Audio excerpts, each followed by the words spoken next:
दास कहता है मैया इतना हमसे सब लोग उमरियों में बढ़ बा, हमसे सब लोग पढ़ाऊ लिखे में बढ़ बा, अनुभव में भी बढ़ बा। ये भाई हम का गाई का बजाई वास्तविकता बा कि अगर तू आज हमार बाएं छोड़ देबू तो कुछ हो ना गायब, इस समाज में बेइज्जत हो जाए। लेकिन अगर हम समाज में बेइज्जत हो जाए तो माई तो अके मनने ही खाली हमरे बेइज्जती ना हो, संगे संगे तोहरो बेइज्जती हो। ऐसे अबे से नैया का पतवार बन किया जाए।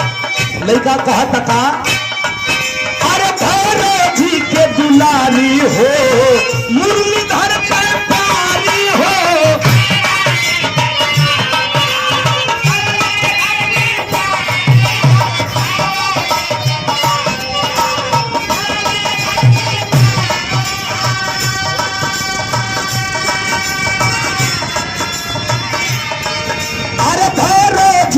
दुलारी हो, मुरलीधर पे प्यारी हो,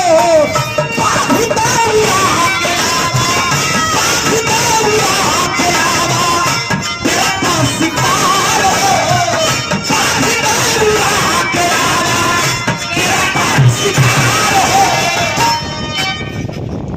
अरे महफिल में खो जाता दे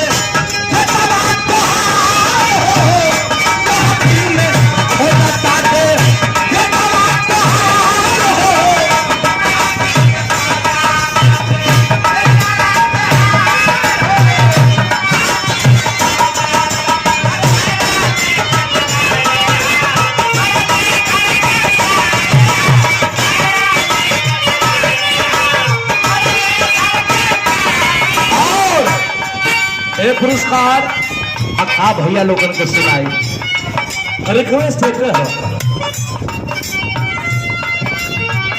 लड़का न दाम पे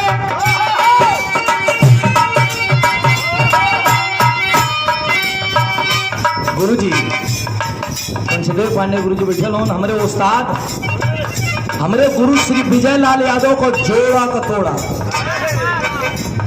हमारे उस्ताद विजय लाल गुरुजी का हाँ हम जानते श्री चंद्र किशोर पांडे बिरहा सम्राट हमारे परम पूजनीय गुरु जी की ओर से ये पुरस्कार नहीं है, आशीर्वाद है। हमारे गुरु जी विजय लाल के साथ में भाईचारा का रिश्ता कि वह सब बैठ के सुनत नहीं सराहत नहीं। लड़का लाचार पे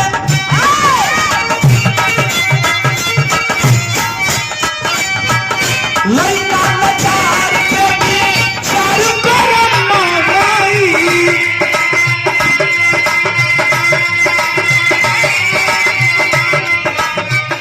लड़का लाचार पे भी चार करम मांगाई, ममता दुलार देगा आचर आई।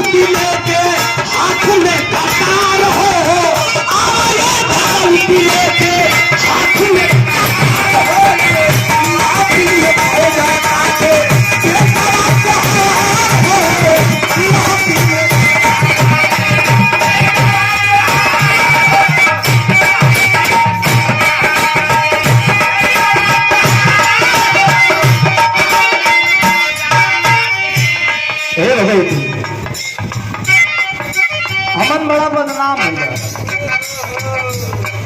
बदनामी ये देखा एक लाइन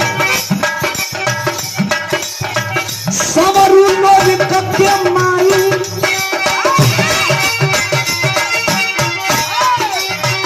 सवरू लोग कत्ते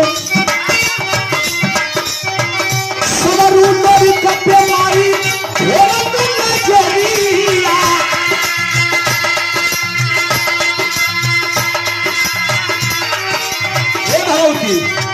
सवरू लोग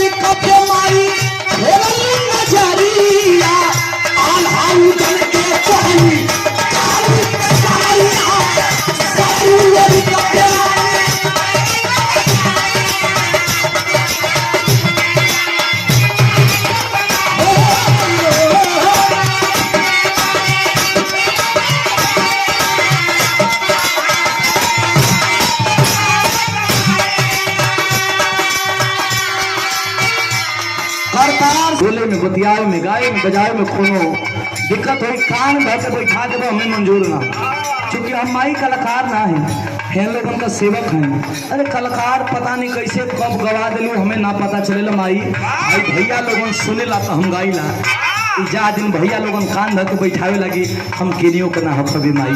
ऐसा लड़का कहता का समर कपे माई